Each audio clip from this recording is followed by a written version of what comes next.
Hello and welcome back to another episode of Tolkien with Friends. And this episode is brought to you by COVID and the flu. Uh, by the time you hear this, we will not be sick anymore, but as of right now, we are. So, hooray. Our first sponsorship, guys. No, that's a joke. Today is actually the official start of season 2, and we are kicking it off with our good friend Meegs, aka FanGirlMeegs, on TikTok, Instagram, and Twitter. So thank you so much for joining us. Woohoo! I'm so excited to be here, season 2. Yeah, this is it's crazy. I mean, it's like been such an interesting ride, and I feel like we've really come into our own a little bit, and I'm really excited to dig into the Hobbit, and this is going to be such a different ride too from the first one. Exactly. And if this is your first time ever joining us as a listener, we recently finished reading through Lord of the Rings and doing a direct comparison chapter by chapter with Peter Jackson's original film trilogy. And so for season 2, we'll be doing the exact same thing, only with The Hobbit. But before we dive in, I wanted all of us to talk about how we're coming to The Hobbit. Like, for example, I know for some, like, the Hobbit trilogy was their intro to Middle Earth, and for many others, it was like the Hobbit books, or, just kind of like how we're, like, our mindset for this. And so, like, for me, I began my journey with Tolkien through The Hobbit, reading through it and Lord of the Rings ahead of the Fellowship's premiere in 2001. And by the time the Hobbit movies began to release, Lord of the Rings was like firmly a part of my personality. Like that was, like I was getting swords gifted to me from family members, or like, like my cousin got me family members. Yeah. Yeah. Wow. Like one year I got Sting. Alex got me a lot of things from Alex, but then my mom got me like some Legolas posters or a Middle Earth map that she framed and stuff like that. And when the Hobbit movies were coming out, like I was so excited to go back to Middle Earth via film. But transparently, I have not historically been a huge fan of the Hobbit movies. And I will be approaching the season with as much of an open mind as possible. But, when the first movies, when they start coming out, like I saw the first one like 3 times in theaters because I was just so pumped, like we saw it at midnight. I saw it with my stepbrother, which I had never done before, but I was like, sure, I'll take you, and then I saw it again with some other friends, and it was just kind of one of those things where I was like, like it wasn't quite hitting the notes that I thought it would be. So I'm really hoping that through this journey I can kind of reconcile those feelings and like see the Hobbit in a different way. But what about you two? Like, what's your experience with these movies, and how are you feeling about them today, and how do you hope to come away from this with anything? Kelly, you first.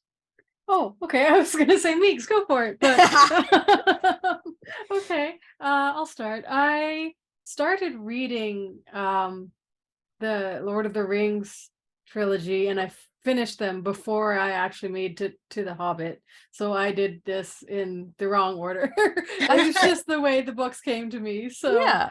But yeah, I had read the books long before the movies came out. And when the Hobbit movies came out, I feel like I did a similar reaction with Rings of Power with some of the episodes where I watched it and I kind of went, oh, well, that's what they did with it. And then I didn't love it, but then I watched it a second time, and I don't know, for some reason, the second watch was always more lenient or forgiving or something. So, and I think because so many people really like to dislike the Hobbit movies, I think I've decided for this season 2 of our podcast that I'm just going to be unapologetically like enthusiastic about them. I'm going to be the one being like, yeah, no, that was great. I don't care if that broke canon. That was awesome. So that is the stance I'm going to be taking. I love that. Well, the first Lord of the Rings movie that I ever saw in a theater was The Hobbit, and my parents got all the movies extended edition on DVD of the Lord of the Rings as you know, I was growing up, and the movies were my first intro to the series, and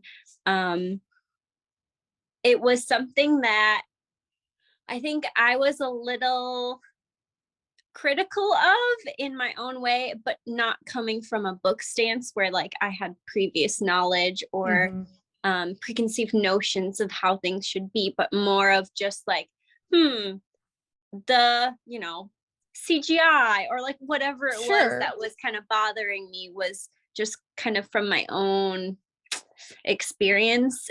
But it was exciting to be able to go to a theater where my parents had been able to do that with all of the movies, but I was too young at that point, and they were like, I think it would be too scary for you. So they being were able long. to see The I don't know Hobbit, about scary, but sitting a child like, or like anyone like under 25 through those movies was a slog. Yeah. The thing is, for me, is I was scared of like some Scooby-Doo episodes. Like that's the kind of level of like scary that I couldn't handle. Honestly, sometimes they were scary though. Yeah. They're like the orcs. No, you would be way too freaked out by that. Which it's funny because as like, you know, family members, extended family, like cousins and friends learned that I loved Lord of the Rings so much, they were like, why aren't you scared by these orcs? And I was like, I just know that they're people. Like not that I'm taken out of it, because obviously like the incredible work that they do with prosthetics and even like their CGI and everything, like it never was something that like I was like aware of, like watching being like, wow, this is so fake. But like it didn't scare me because I knew of how much love and time and effort that like the people behind the screen put into making those movies so good. So anyway, it's just funny though, because people were like, aren't you scared of like this? That seems a little like scary for you. So all of that to say, The Hobbit. I'm excited to like dig into this in this episodes and then listen to the ones that come and see how you guys are talking about all of this, because like you said, it is a series that like these ones are the movies that until the Rings of Power, I would say people liked to hate the most. So yeah, and I think that in recent times it almost feels like they've gotten like a pass. Like there was, I felt like a pretty common I guess opinion of just like, yeah, like The Hobbit kind of sucks, but whatever, like we moved on, right? Like we just accepted that they weren't what Lord of the Rings was. But at the same time, I know so many people where it's like, no, The Hobbit was my first thing and I love it. I don't care that it's not the book. And I'm like, that's fine. That's great. Like, I'm so happy for you. You know what I mean? Like, and because I know that it's, and I'm hoping to wrestle with those ideas as well. But, you know, I feel like, and then with the Rings of Power, I almost feel like everybody that wanted to hate on it and prop up Peter Jackson for what he did just never brought up The Hobbit. Like there's like, oh, Peter Jackson, Middle Earth forever, and I'm like, well, you know, like nobody's perfect, okay? So yeah, I think that I know people can get riled up about the Hobbit movies too, but I don't want to like yuck anybody's yum in doing this. I hope that just through this that I can more appreciate the movies for what they are, and just we'll just talk about some of the different things that happen in the book in case you don't know, just kind of like what we did with Lord of the Rings. So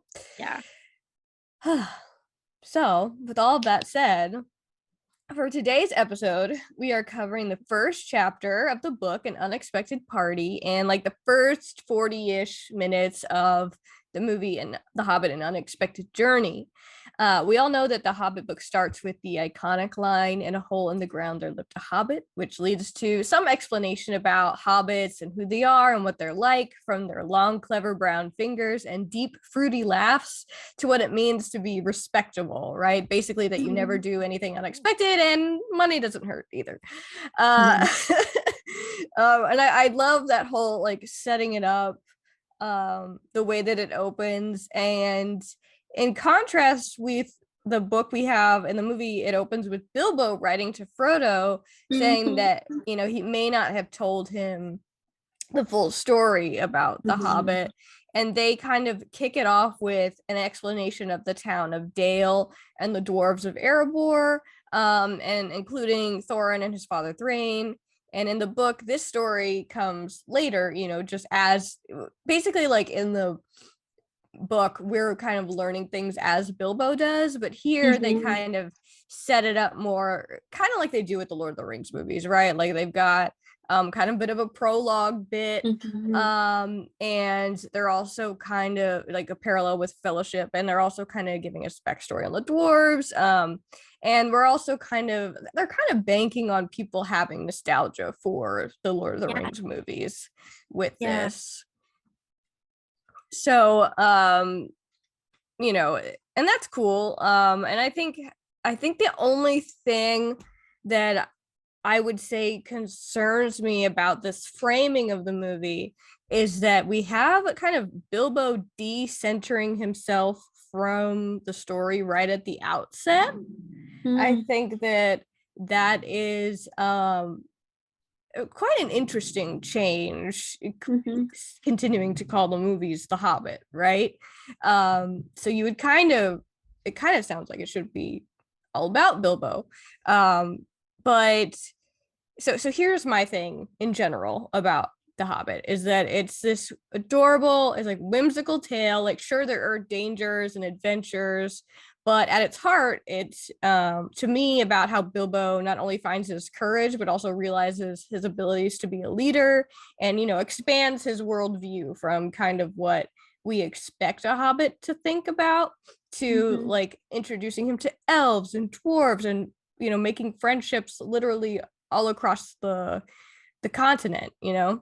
But I think that the movie doesn't keep this at the core of the story, and we're starting to see that framing here, and instead shifts the focus more so to, I wouldn't say like 100%, but like more so to Thorin and company, among other things, you know, which we're starting to see. And not saying that like movies are any less charming for this, but like definitely something I have on my mind while watching this and like reading it and watching it back to back. The idea of this adventure kind of being like the theme, that, you know, Bilbo being opposed to an adventure, being opposed to anything unexpected, and then his acceptance and his excitement and the peril and everything that he goes through. It seems like the beginning with having him be the narrator and kind of explaining all about this, you know, exciting land to the east, and the town and the mountain and the people and the dragon, like him kind of setting the scene like that. Like you said, it kind of takes away from his character, but it sets up for this adventure, and is preparing kind of the audience to like, what, you know, this is an adventurous tale. This is a story that, you know, you're going to get out of the comforts of, you know, Hobbiton, and you're going to go and explore and be challenged. And, you know, there is heart to it, of course, once we get to have those friendships and those relationships with the company and with Gandalf showing up. But yeah, like you said, it's very interesting to frame it this way, where he's the narrator and he's showing off these other places.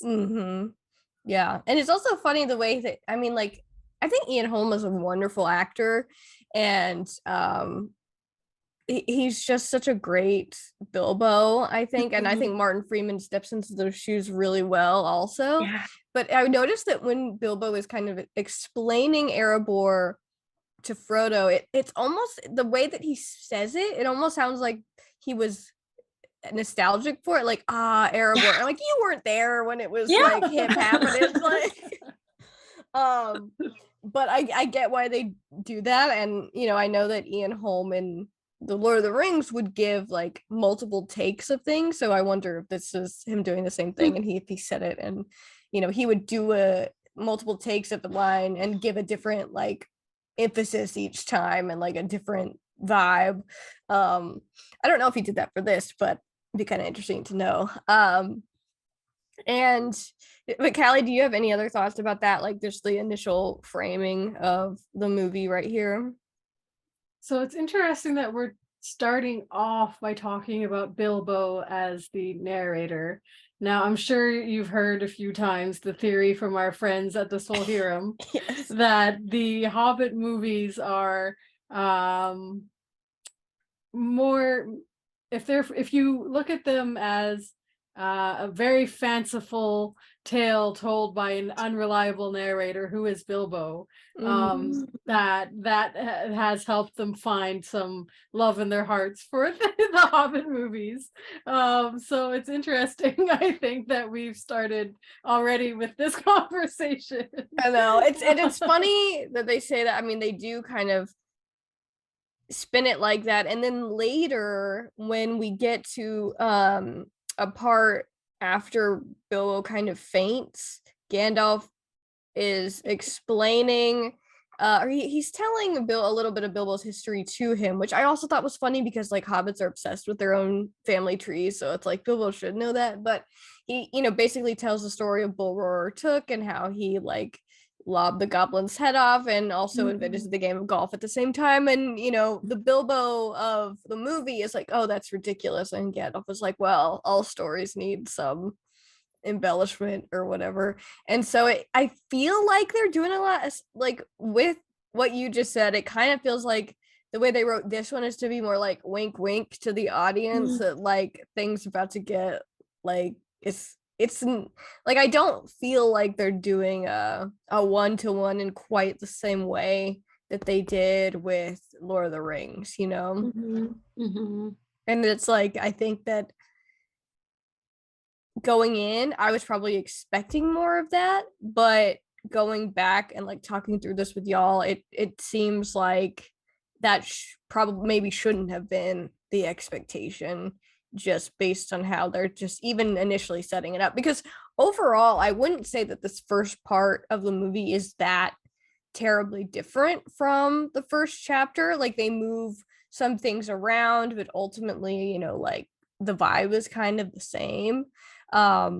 Like for example, the good morning conversation with Gandalf and Bilbo, I'm so glad that stayed in there, because it's like I think the do you wish me a good morning or mean that is it a good morning whether I want it or not, or that you feel good this morning, or that it is a morning to be good on. It's just so quintessentially Gandalf, but like Gandalf the Grey, like he's a little more like cheeky. And so I love that stayed in there. And so things like that are still like, they get it just right. I think that the main thing that they leave out, but again, like this might be on purpose, but I think they probably could have left it, is that they take out Bilbo's incredible like politeness, like his inclination to be overly polite. So like in this scene where he says he doesn't want any adventures, thank you, he invites Gandalf to tea the next day, not because he actually wants to have tea, but just as a way to like kind of soften the refusal. He's just like, oh, we can't be doing any of those adventures, but like come to tea tomorrow, why not? And then he closes the door in the book, but he doesn't say that in the movie. So he just has the dwarves like showing up, and they also switch it from like tea to supper, like they just show up for dinner. But this is like, I think it kind of explains better how he could let all of these dwarves just like into his house without ever really like protesting. Like in his mind, he's like, what the heck? But in the movie, you know, we do have Bilbo kind of react slightly more realistically. Like when Feely and Keely show up, he's like, don't come in, you've come to the wrong house. And they're just like, no, we haven't. And they Has just it been like, canceled? Has it been No. canceled? yeah. And they just keep on and keep it on, you know. But you know, other than, you know, that's like kind of a small thing, but I do think that it's again, if we are thinking about how Bilbo is coming to this, it's kind of important. You know, and I think another slight change is that they kind of focus more on the dwarves' ambitions about reclaiming Erebor. I think that the narrative becomes more about reclaiming their home rather than like the gold, even though like multiple times in the book they are really talking about the gold. They don't want other people to get it, and that is a little bit in there, but whenever it's just like the dwarves talking to each other, they do kind of make that more of a heart-wrenching argument, I would say. Like they make it more about like, oh, they don't have a place of their own. But I can understand why they do that, but I think it's funny that like in the book it's just like feels more like a business deal, you know, than this kind of more like heartfelt reason to go back to Erebor. And then there is one thing that I was thinking about, and I'm like, I don't really know how they would have included this exactly. I mean, they do move things around as far as like when like Bilbo here, like in the book, Bilbo listens to their song, and then it isn't until after that he faints, and then he comes back into the room when they're talking. But in the movie, you know, they have the dinner, they're talking, and then when they get to they have a contract in the movie that's like quite long, and that when he reads that he faints. Gandalf tries to kind of like talk him into going on the adventure. Bilbo's very much like no, and they sing at the end, and then it just kind of cuts to like him waking up, but he hears the music. And so by doing that in the book, when he hears the music, I think it's interesting that like he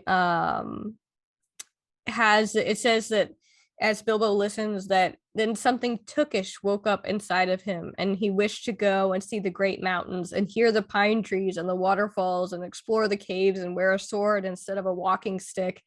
And I think that they really avoid having these kind of like breakthrough moments with Bilbo in the movie. I don't know if you guys had the same vibe, but they like he's very much in the movie at this point during this first, like before he wakes up the next day, like he is very much like kind of digging in his heels, like he does not want to go. He's not interested at all, like tells Gandalf he's wrong. But in the book you have these slight little moments where like he feels something, and like with the Tookishness, like Took we know is Pippin's last name, but it's also the last name of Bilbo's mother, Belladonna, and she is one of the remarkable daughters of the old Took. And this is significant because there was something not entirely Hobbit-like about the Tooks. And there's even like a rumor that at one point one of their ancestors is like a fairy. Fairy wife. Woo! Yeah. I love that. I know. I always thought that was such a cute line. And it's also funny because I don't think we ever have like, of course, like as the story evolves and as things change, like fairies don't really play a part in Middle Earth. So I'm almost like, is that another way to refer to an elf? That, do you know what I mean? Like fairy or interesting. Yeah. Because in this book, we obviously know that they call orcs goblins throughout most of it, even though like there is a note at the very, very beginning, like before the first chapter, that lets us know that goblin or hobgoblin for larger kinds is you know, a translation for orc. I always thought of when they mentioned that fairy that maybe someone married was like, I don't know, like a relative of Goldberry or something. Because I'm Ooh, not I really like sure that. what Goldberry is. Like a water sprite or a water nymph or something like that. So I That's don't know kind if of there's one of fairy-ish. her. There could be like other ones. There could have been other ones like her. I don't know. Totally. I like that too. Me I three. like that too. So yeah, I think that but so there's something a little bit different about the Tooks in that like they're the only ones that have historically gone on adventures, and like they try to hush it up, but like everybody knows like that when they disappear that they're the ones probably off on an adventure, and it's not that respectable. For the polite hobbits. Yes, No. exactly. It's like but the Tooks are richer than the Baggathos, so they can get away with it.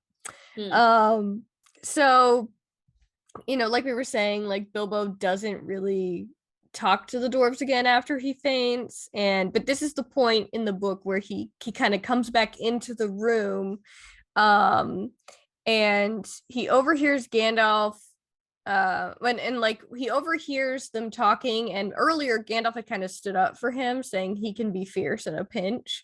And so when he walks in, he actually hears Gloin saying that Bilbo looks more like a grocer than a burglar, and this line they give to Thorin in the movie, and which I think is funny. I mean, it's a good line. Like, I'm glad they kept it.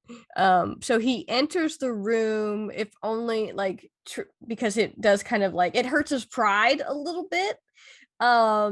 And he wants to live up to Gandalf's recommendation and try to make himself seem fierce. So I like that it says he suddenly felt he would go without bed and breakfast to be thought fierce. And I'm like, well, pretty funny because you definitely will. Yeah. I was thinking that like when they were having the giant meal, like how long had it been since they had something like that? Like, and then knowing in the future that they would probably not have that for a long time with the adventure. Yeah, that's a good point. That like they were mentally prepared for this, like so they were like really enjoying it, and I'm like sure. making Bilbo get up and get all of the food that he had. Because I remember there's a part, at least in the book, where Gandalf is starting to like, hey, bring out X, Y, and Z, and he's like, how do you know that I even have this stuff? Yeah, I think hobbits are, if not always ready to entertain, they're always ready with enough food to entertain. I like that about them. Yeah, we should all be a little bit like that. I know. I'm like, and I do like they have the little scene in the extended where he like goes to the market or whatever. I love being in the Shire in these movies, like just hands down. It is so comforting, and it's so pretty with all the green and everything. I just love I love the music, hobbits. the theme music. Yeah. Concerning hobbits. Very that was on my transportive. Spotify, like replayed over and over. Really? And over song was Concerning Hobbits, and I was like, yeah, that's right. I love that. I know, like It as soon is as so the good. credits start to come up on this movie, you're like, like We're back. we're back. Yeah, exactly. And we know that like Far Over the Misty Mountains Cold is a banger. Yeah, like the way that they arranged it was very nice. Fun fact though is that in the book they have instruments, which I think is hilarious. Wow. Because like where the hell, like what is it? It's like Dwalin, or some people have basically cellos on the porch. They like left them outside, and then they're like, hey, go get my viol or whatever. And like some of them have flutes and violin, like they have all sorts of different instruments, which I think is pretty interesting. And of course we don't really see those ever again. So I just want to be like, so did you guys just literally bring that for Bilbo's benefit, or because I don't think you take them with you? Where do they go? Where do they leave them at Bilbo's? I don't know, like no idea. Awesome. But I think it's pretty cute. They just have them, for one scene. Yeah. Good for them. Good for them. And I think that this kind of sets the stage for the rest of it. Like, it's little nods to how much Bilbo enjoys being home, but like has maybe a desire to even in his first conversation with Gandalf, and he remembers who Gandalf is, and oh, you're the guy with like those amazing fireworks, and people that would go on adventures with you. So I'm kind of like, also, who else has Gandalf had other people go on adventures with? Because it's kind of implied that he has. I guess we're assuming like small adventures, like to the next town. Yeah. Or, I know, like maybe he took somebody to meet an elf once or something. Yeah. Probably like all within the Shire. Like he took somebody to Bree once. Amazing. I don't know. Well, it could still make you late for supper. So. Yeah, facts. Absolutely good. Not respectable. Not respectable. I love that line. like that's the peak reason not to do something. Like, oh, I'll be late for supper with myself at my house. Oh no. How dare. I could never. I mean, it's giving Grinch, like Jim Carrey's How the Grinch I Stole Christmas, like, dinner with me again. I can't miss that. Like, can't miss it. So that's a little bit of the vibe of Bilbo. He's got like a little bit of a something else going, but he's trying to conform, you know what I mean? Like keep to the Hobbit way of doing things, even if that may not be like totally his heart's desire, which I think is interesting. But here in the film version, we're also getting to know more about the dwarves. We're getting to see, we have more like one-off conversations with like Balin and Dwalin, or Balin and Thorin separately, and just like their concerns for the future. I mean, I think Balin has a really nice, he's really one of my favorite dwarves in the movies, and he has this really nice aside with Thorin where he's like, you've helped us, and that is worth all the gold in Erebor. Like, we don't have to do this. Yeah. Which I think is a really nice moment for the movies as well. Like, especially considering they're giving it more of a heartfelt thing. It's not just about gold per se, even though we do have a gold problem later, but we'll get there. But it's really about home, right? It's more about home. Yeah. And I think that's a nice juxtaposition with like Bilbo, who has kind of elaborate house all to himself, and then he has all these like dwarves come in who don't necessarily have like a place like that, or that like a generational home that has like, I mean, they bring up the point about his mother's doilies in the movie, like they're kind of making a point about how like he has all these things that have been inherited and been in the family for a while, and that's not really the case for the dwarves. So they're doing a little bit more visually, and also just like helping us understand like who Bilbo is, but at the same time like really painting more of a picture with the dwarves than I think we see in the book, which I think is interesting, and I like that. Like, I remember there was like a whole joke about like hot dwarves or whatever, because like, was it Keely and Thorin, they don't have a lot of like prosthetics on and stuff. And they really go in on like giving each one like a very lot of like personality and their style. But also I think the physical description of the dwarves was not super kind. And so I think maybe it wasn't a bad decision to pivot away from, and there really isn't that much either. I mean, like Tolkien really talks about their beards and their hood color, their hoods. Yeah. So there's not really a ton to go off of either anyway. So I think that's cool. And it's kind of fun to see giving them their different personalities that it's not there in the book, but I think it adds like something else to the movies, that like you're supposed to get to know this group over the course of the journey, so like giving them a little bit of distinction definitely helps in and that. caring about them more, where you Mhm. care about their purpose, you care about them getting to their home and having success and living.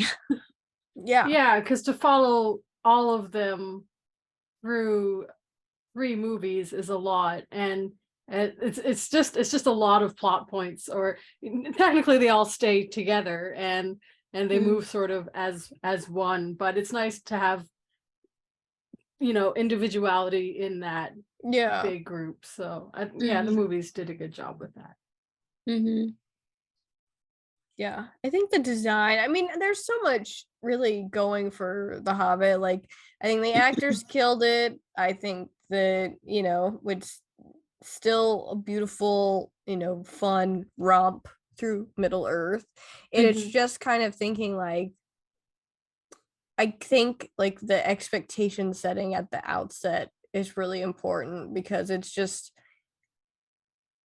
not Lord of the Rings in the sense that it's going to kind of give you the books in a slightly different way. This is kind of more of a departure. Like I'll say that like this first part isn't a massive departure, and it's pretty charming. And I'm, my feelings may change as we go, but I think they're really setting up for a tonal shift from the book.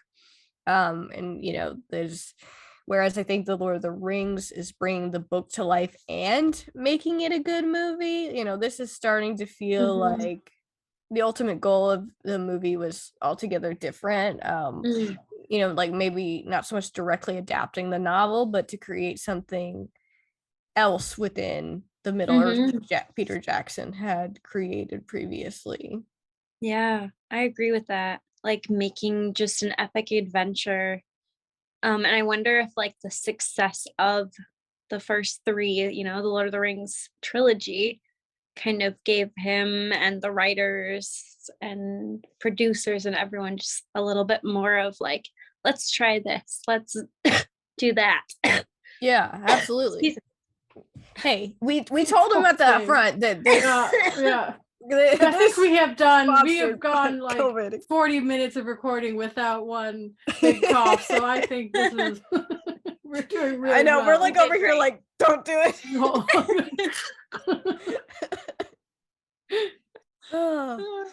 I know. We're going strong. We're doing a good job, people. Yeah, we got it. Doing great. What's one thing that I was thinking about is how it kind of became like with the Hobbit movies, it kind of became like this expansion on Peter Jackson's Middle Earth, but it almost wasn't. It almost was a Guillermo del Toro version of The Hobbit. Ooh. And that he was going to be the original director. I know that he worked on a bunch of designs for the movie, but then because of scheduling delays, and there was also some like financial stuff going on with MGM, that he eventually had to step away just because he didn't have time to do it anymore because he had other stuff going on. But it really makes me wonder, especially when we think about how I think Peter Jackson, and like I know he was like executive producing it anyway, and he wanted this movie to be made, but he wasn't going to direct it. But then he does direct it so that it does get made. But it almost makes me wonder like what could have been a little bit.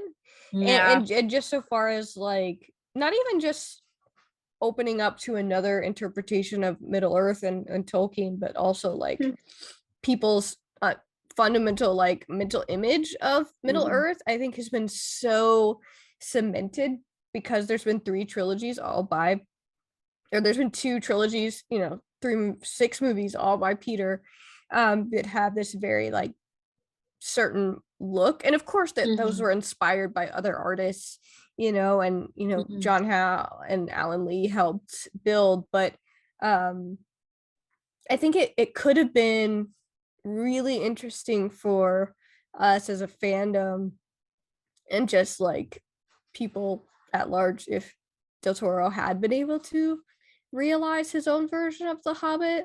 And I still feel like he could. Do you know what I mean? Like, I don't know if he ever would want to go back in time like that, but I think The Hobbit is one that is it's the most whimsical of everything, and it's the most fairy tale like. And I think a director like him could really, I think it's one that's, you could have a billion different versions of The Hobbit and it would be fun, Yeah. I really think because what we did get was such a, shall we say, interpretation that that I think another interpretation could definitely be made and be popular. I mean, honestly, like if they made 14 versions of The Hobbit, I would still watch them all. Yeah. If they like whatever they make, I'm gonna watch. But Same. Same. And The Hobbit is one that's so like, it's very sweet, and I think that has a lot of heart, but it's so like fantastical, and there's just a lot of silly things that happen, like the whole like when we get to Beorn and they have to go in 2 by 2 and 5 minutes apart, and like the things with like the elves like disappearing, or like Bilbo teasing the spiders and that kind of thing. Like there's a lot of things where it's just kind of like it can be scary or it could be kind of silly. I mean, there's so many different ways that you could represent these scenes. So I don't know. I think that while we have really gotten used to like a Peter Jackson universe of Middle Earth, I think that I think the Hobbit movies have their place, and I think that they're fun, but I really kind of hope that, like, especially with the Rings of Power and everything, like that we're gonna start seeing more interpretations of Middle Earth and diving into these worlds, because I think that there's so much that Peter Jackson wasn't able to include. I just think that, like, this is such a big universe, and I know that like the Silmarillion may not ever be on the plate because it hasn't ever been up for sale, but as far as like the rights to movie making, but I think that there is there's still a lot of fun things that to be done in Middle Earth. So yeah. What about isn't there supposed to be, is it animated or something with the Rohirrim? Yeah, so there's going to be the War of the Rohirrim, I think in 2024, and it's going to be like an anime, but Miranda Otto is going to narrate as Eowyn, and it's talking, I think it's going to be the story of like Helm Hammerhand, which I believe is in the appendices a little bit. So I think that that's what they're basing it on. They're obviously they're going to expand upon it, but I think more animated Lord of the Rings related stuff would also be great. I think that I think Tom Bombadil should be an animated. Yeah. Tom, like an animated would be. Yeah, he should. I would love to see like an animated version of The Old Forest and Old Man Willow.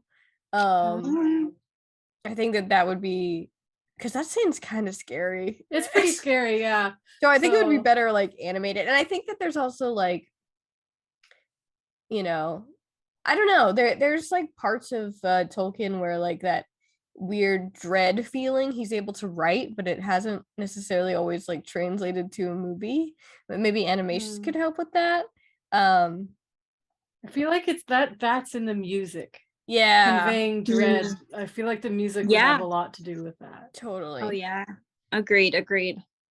Yeah. And that's another thing, is that like when I think eventually we'll probably take a look at the animated versions of The Hobbit and Lord of the Rings, but like I know that several of them have some bangers of songs in them, I will say that I do love that we do get some songs in this version of The Hobbit as well. I mean, we know, Far Over the Misty Mountains Cold is iconic. Like It's pretty much just a pop song now. Yeah, it's so catchy. But like they even do like the plate song. Yeah, that's what Bilbo Baggins hates. That is I love that. I noted is like there's not really any songs. There may be some singing like in the Lord of the Rings trilogy movies, like when they're in Lothlorien and they're singing for Gandalf, or Aragorn singing when he's being coronated. Right. Is that the word? But like, there's not really songs in the Peter Jackson Lord of the Rings trilogy movie, right? Yeah, like the Hobbit sing a couple of times. I mean, mainly like the dancing on the table and Rohan. Don't do the bath song, which I love. I know that the whole Crick Hollow stuff gets cut. But there is a lot more singing in the books than what makes it into the movies. There's like some chanting, but here they're like starting to do it, and I honestly don't remember the Hobbit movies the same way that I remember the Lord of the Rings movies. I think there might be more songs, but I definitely know that they cut like the orcs. No, wait, do they have the orcs singing? Now I'm not even sure. They have down in Goblin Town. They do. Okay, the goblins sing. Okay. Yes. Okay, I remember that now. But then I think really like hideous. I think they're supposed to sing when they're up in the trees too. But I don't know. We'll see. But we're starting to see some songs, so that's fun. And we'll see if we get any more. But do you two have any additional thoughts about the first 40 minutes of the movie or the first chapter?